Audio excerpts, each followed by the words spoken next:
Olá! Hoje a gente vai mergulhar num tema que é universal, mas que muitas vezes é mal compreendido: o trauma. E olha, não estamos falando só daqueles grandes eventos que viram notícia. A gente vai falar de uma ferida mais sutil, sabe? Uma desconexão interna que muita gente sente, mas que é difícil até de colocar em palavras. Então vamos lá. Quando a gente escuta a palavra trauma, o que vem na cabeça? Geralmente a gente logo imagina coisas catastróficas, acidentes, desastres. Mas e se o trauma for algo bem mais comum? E se for, na verdade, uma resposta que acontece dentro da gente quando alguma coisa simplesmente nos sobrecarregou? Pois é, e essa é a virada de chave. Uma ideia central de especialistas como o Dr. Gabor Mate. O trauma não é o evento em si, não é o que aconteceu. É o que aconteceu dentro da gente por causa daquilo. É essa desconexão silenciosa. É como se fosse uma ferida, uma decisão totalmente inconsciente de se desligar tudo para sobreviver à dor. Tá, mas como é que isso funciona na prática? Para a gente entender melhor, vamos usar uma analogia. Imagina a neurobiologia do nosso cérebro como um sistema de sobrevivência super inteligente. Um sistema que, às vezes, precisa tomar umas decisões bem drásticas para nos proteger. E o genial dessa ideia é que ela é muito simples, e é isso que a torna tão poderosa. Pensa bem, quando a dor emocional é demais, é insuportável, o cérebro faz o que precisa ser feito para proteger todo o sistema. Ele vai lá e simplesmente abaixa o volume. E isso é crucial. Não é uma falha, não é um defeito. Foi a única estratégia de sobrevivência que ele tinha naquele momento. Só que aí vem a consequência, né? O problema é que o cérebro não é um cirurgião. Ele não consegue ser seletivo. Ele não pode simplesmente abaixar o volume só da dor. Quando ele silencia a dor, ele silencia tudo junto. A alegria, a conexão, a vitalidade. E o resultado é aquela sensação de anestesia, sabe? De dormência. Parece que a vida está acontecendo, mas do outro lado de um vidro. Agora, vamos conectar isso com o hoje. Como é que esse estado interno, essa desconexão, encontra um parceiro perfeito no nosso mundo moderno? Pensa assim, se a desconexão é a ferida, a cultura de hoje oferece um monte de curativos que, na verdade, só impedem a ferida de cicatrizar de verdade. Nossa, e essa frase aqui, ela resume tudo, né?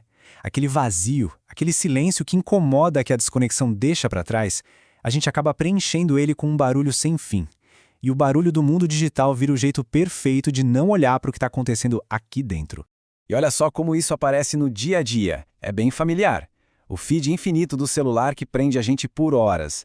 Aquela produtividade tóxica, a necessidade de estar sempre fazendo alguma coisa. O consumo como uma fuga. Cada uma dessas coisas pode funcionar como um anestésico.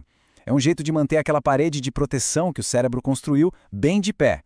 E aqui a gente precisa mudar a perspectiva, porque isso é fundamental. A psicologia do trauma mostra pra gente que esses comportamentos, que a gente muitas vezes chama de vício, raramente são sobre falta de força de vontade. Na maioria das vezes, é uma resposta à dor. É uma tentativa, mesmo que não seja melhor, de lidar com um trauma que nunca foi resolvido, de manter uma dor que parece insuportável bem longe. Ok, mas e se por baixo de toda essa proteção, dessa anestesia toda, alguma coisa essencial ainda estivesse ali, intacta? É aqui que a história começa a ficar mais esperançosa. Essa analogia aqui é muito poderosa. Imagina que o trauma é como uma camada de concreto que foi jogada em cima de um jardim. Claro, esse concreto impede tudo de crescer, bloqueia a luz, a água, mas o jardim mesmo, o solo, as sementes, ele não foi destruído. Ele só está inacessível, esperando. E o Dr. Maté coloca isso de um jeito perfeito. Essa desconexão do trauma não apaga a essência de quem a pessoa é. Ela só impede que essa essência consiga aparecer, se manifestar. O verdadeiro eu tá lá, quietinho e esperando uma chance, um espaço seguro para finalmente poder se expressar.